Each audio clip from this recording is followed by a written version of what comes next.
Hey everyone, Mango7Roll here. How we doing today? Welcome to another episode of Epic 7, and this is a juicy one. We not only have our Elfelt finally, but we also have two more surprise things that we're going to get to see in a second, and possibly some more. Their live stream isn't done. They're still doing some Q&A, so I might add some stuff at the end of this. But for now, let's take a look at Elfelt. Make sure we're on the highest setting here.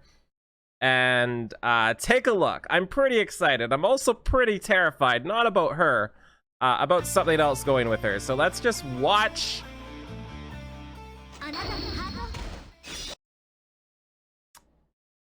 I had to pause it. I'm not ready. I'm not ready to see this again. It was too great.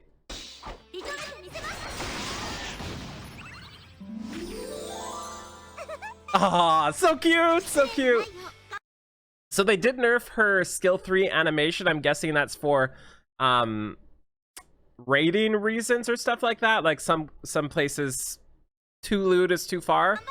So kind of sucks they did that, but it is what it is. Elphelt is an innocent and optimistic girl. So cute sitting on the chair too. 10.8% attack. I keep pausing. I'm too hyper. I'm sorry. I'm not going to pause until we get an important screen. Here we go. It's coming. It's coming. Okay. 115 base speed on the Elfelt. 30% effectiveness base as well. 1k attack. So not the highest attack, but not the lowest either. Pretty low defense, I think, and pretty average to low health. Her imprint is attack percent for everybody, and her self imprint is effectiveness. And as soon as you see the self imprint of effectiveness, you know she's going to have a lot of debuffs. So not quite what I thought she was going to be, but still very cool. So let's take a look.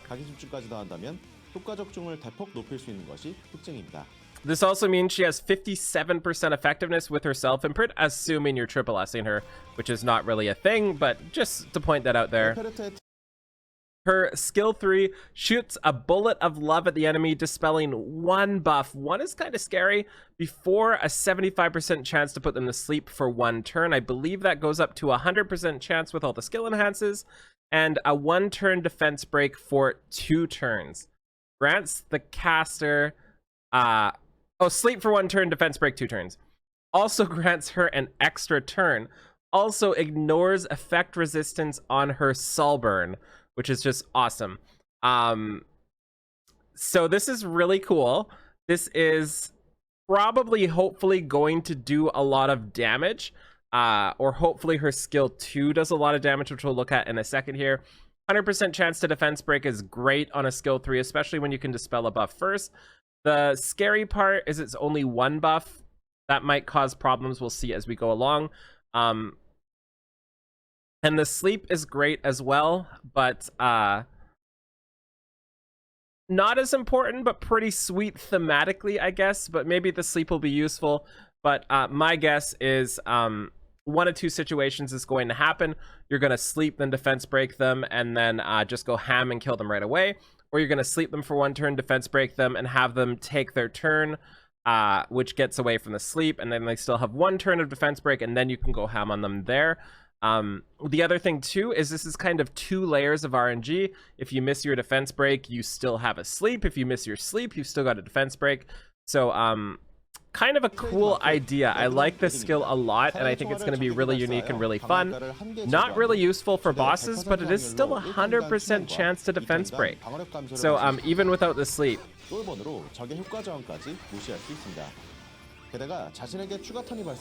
Oh yeah, extra turn too. I forgot about that. That's pretty good.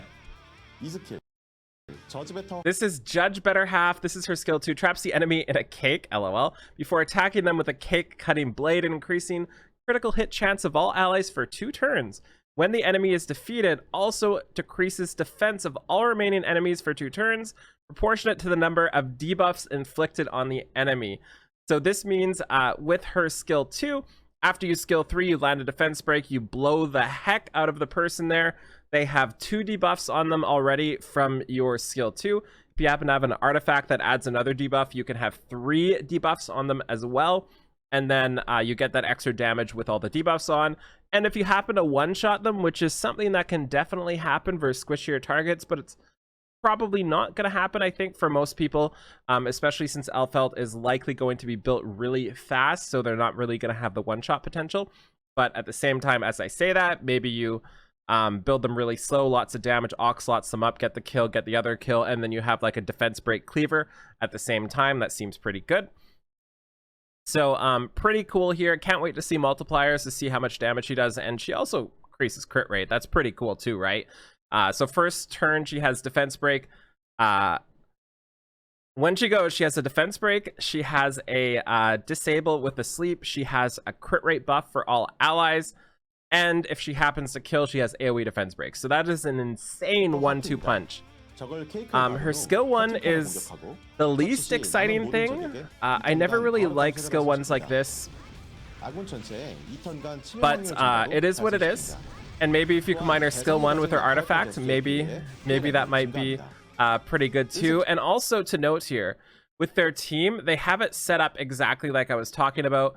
For example, they have the Elfelt here, who, if they do get the kill, they have the AoE defense break for their 2 AoE cleavers after, or 1 depending on whether you're using both Vivian and Vildred. So that's another potential with her skill set here. So her skill 1 is unable to be buffed on a skill 1. Kind of boring, but it is what it is. She's already got a ridiculously overloaded skill set, so unable to be buffed is better than nothing, especially since you're removing buffs, so you can remove the buffs and then unable to buff next turn too. So that is pretty insane. But if you want to see insane in this part, I'm actually kind of terrified. For those of you who didn't know, and I don't know how you couldn't possibly know because I complain about it every 3 seconds because it sucked, I went triple S on my Cerise and I did not get her artifact, and I hit pity twice, so I wasn't really lucky with Cerise. I just didn't get her artifact in that many summons, so that terrifies me because her artifact is potentially better than Elfelt, and in the long run probably better than Elfelt. It is a chance to defense break on a single attack, which is bonkers. Absolutely ridiculous, absolutely build enabling for both PvP and PvE. It is something that is just so unbelievably good and so unbelievably rare and so unbelievably unique that I'm scared, because this is something that is going to make or break certain runs. It's going to be something that in the future you'll be like, well, it's too bad you can't do X because you don't have Miss Confile. And that kind of terrifies me behind a limited unit or a limited banner. So with her Miss Confile max, 60% to increase defense for an enemy for 1 turn after a single attack. Cannot be triggered on any sort of ridiculousness because that would be bonkers. So 30% if it's only plus 15, but I wouldn't worry about that too much because this is now going to be, assuming I get it, my new dust target or whatever it's called. The one that increases Bottle of Knowledge? I don't know what it's called. The one that increases artifacts. This is what I'm going to be using this on because this is just a ridiculous artifact. If we think about some of the rangers we currently have, we have the SSB now. Put SSB on Miss Confile. You now have your skill 2 landing defense break. You have your skill 3 doing whatever it does, all those debuffs. And you have your skill 1 also landing defense break to get that additional buff up against Wyvern 11 or 13, sorry. And then you also have it as Lidica. Lidica, skill 3, defense break, skill 1, defense break. You have Cerise is somebody I'm really excited about. Her skill 2, skill 1 can proc that defense break as well. That makes her a huge threat. Like, Cerise didn't have any really standout all-star artifacts before, and now putting Miss Confile on Cerise just seems insane to me because she laps. She goes so many times that getting this 60% chance to decrease defense would be insane for her. She can proc it on her skill 1, her skill 2, and even with Cerise's lower damage, she's still going to do a lot with defense break with how many turns she gets, and she enables anybody else on her team. And because she goes so many times, she gets dual attacks in, and when you're dual attacking in your allies, when you have defense break, that makes her even more explosive. I'm so excited for that. It's just insane. And there are so many others that can use this, and so many other possibilities. So this really terrifies me because it's such a great artifact. I would absolutely recommend not stopping summoning for Elfelt until you get this artifact. I would honestly say this is probably more important than her. So yeah, we also have 2 other reveals today. Number 1 reveal we have is at the end of Arena Weekly now, instead of Skystones, we can now choose Mystic Medals. And this is one of those things that I feel is trying to appease the public for being like, here, have Mystic Medals. But I feel like it's taken away the biggest source of Skystone if you choose to do that. And I don't think I'm ready to do that. So that's kind of interesting. It's a good option. Options are always options, but I don't think we're really going to like super benefit from that. I think that's like kind of going to be a side grade. We don't know the ratio yet, so we don't know how many we get to choose, how many mystics, how many whatever we get. But we do know we can choose one or the other, and we can probably expect them to be pretty even. So the other one caught us completely off guard. Did not see this one coming. Cannot believe it. This is Ray, and as soon as I saw his skill set, I realized why it took them so long to release Ray. So let's go take a look at Ray here. We'll skip through all the art stuff, which you should definitely watch yourself. Going. Sorry, I've got to find this. We have Ray. So 110 base speed. 110 base speed. He's a Soul Weaver. I don't think there's anybody that is that fast as a Soul Weaver that has this type of kit. He also has a self imprint for health. He has an attack imprint for 2 slots, which makes it even better for his regular imprint. He's got 30% base effect resist as well. 655 defense, 4450 HP, really low on HP, but pretty good defense, really low on attack as well. But most importantly, 110 speed, like no other Soul Weaver. Destina's flipping 89 speed. Like, imagine being Destina in 2020. Like, you're not gonna have a good time, and you'll see why. Imagine being Angelica with like whatever speed she has.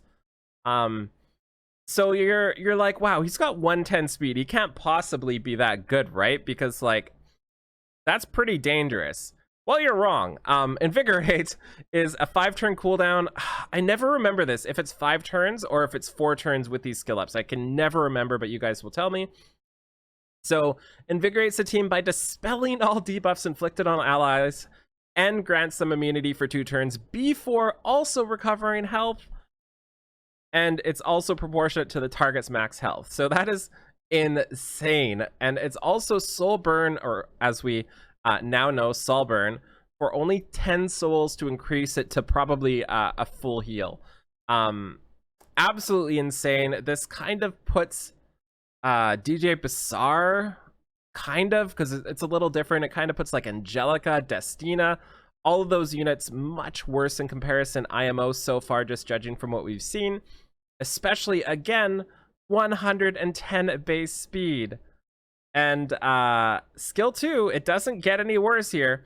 Skill 2 radiates light upon all allies, recovering health and granting a barrier for 2 turns. So after you put yourself up with your immunity and you dispel your debuffs, you can then give yourself a barrier and recover health to kind of make up for it on a 3-turn cooldown. That's insane.